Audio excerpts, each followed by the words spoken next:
সিমের বিচি দিয়ে মাছ মাংস কম বেশি আমরা সবাই খেয়ে থাকি। আজকে আমি সিমের বিচি দিয়ে কিভাবে শোল মাছ রান্না করলাম সেটাই আপনাদের সঙ্গে শেয়ার করব। হ্যালো এভরিওয়ান, আসসালামু আলাইকুম। আশা করি সবাই ভালো আছেন। তো একজন এক একভাবে রান্না করে, আমি যেভাবে রান্না করেছি সেটাই আপনাদের সঙ্গে শেয়ার করতেছি। তো এখানে আমি পেঁয়াজটা ভাজা হওয়ার পরে এখানে ব্লেন্ড করা যে পেঁয়াজ সেটা দিয়ে দিলাম, লবণ, জিরার গুঁড়া, ধনিয়ার গুঁড়া, হলুদ, মরিচ, মানে নর্মাল যে মশলাগুলো আমরা মাছের মধ্যে খাই সেগুলো এখানে দিয়ে দিচ্ছি।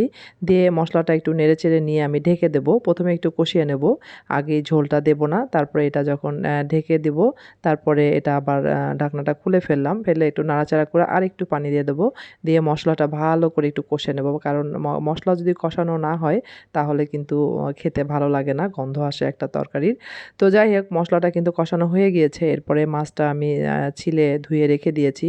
শোল মাছ আমরা কিন্তু ছিলে খাই, এটা অনেকেই আছে যে চামড়া সহই খায়, কিন্তু আমরা আসলে ছোটোবেলা থেকে এই শোল মাছটা সবসময় এরকম ছিলে খেতাম, মানে এভাবে অভ্যস্ত আমরা, মানে ছিলে খাওয়াটা। শুধু শোল মাছটাই আমরা ছিলে খাই, বাকি আরেকটা মাছ আছে যেটা বাইম মাছ, ওটাও ছিলে খাই। আর টাকি মাছ যেগুলো খুব বেশি বড় হয় সেগুলো অনেক সময় ছিলে ফেলি, আবার কোনো সময় এমনিও রান্না করি। কিন্তু শোল মাছটা আমরা ছিলে খাবো, এটা কখনোই আমরা চামড়া সহ খাই না। এদিকে গতকাল বড়াই নিয়ে এসেছি কিনে, খুব সুন্দর রাঙামাটির বড়াই, একটা বড়াই টক না, এত মজার বড়াইগুলা। তো অনেক দিন পর আজকে ভাবলাম যে একটু ভর্তাটা করেই ফেলি, তো রান্নার ফাঁকে একটু সময় পেয়েছি তখন করতেছিলাম। এদিকে তো আরশিয়া আছেই, চলে আসছে বড়াই খাওয়ার জন্য।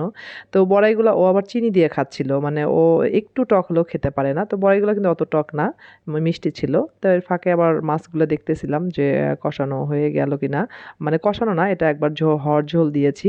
তো আমি সবসময় কষানো মাছ কিছু রেখে দেই, কারণ বাচ্চারা পছন্দ করে।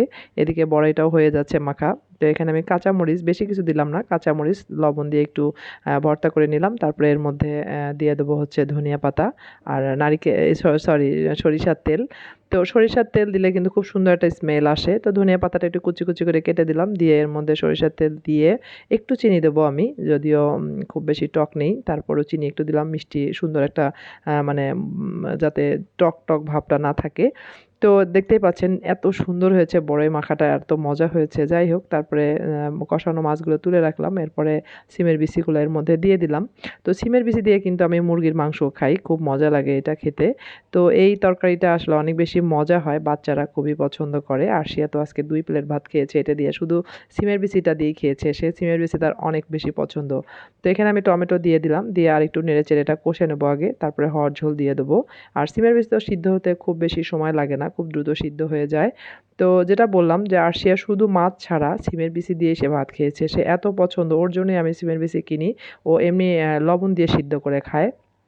তো এখানে কিন্তু মাছটা হয়ে এই সরি বিচিটা হয়ে গেল।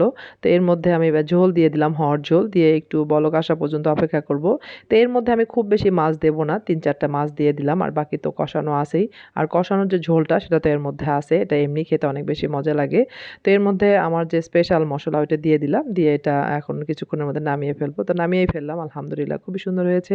ভিডিওটা ভালো লাগলে একটা লাইক দিবেন, কমেন্ট করবেন, আর ভালো লাগলে আপনারা শেয়ারও করতে পারেন। সবাই ভালো থাকবেন, সুস্থ থাকবেন, আবার নতুন একটা কোনো ভিডিও নিয়ে আসবো।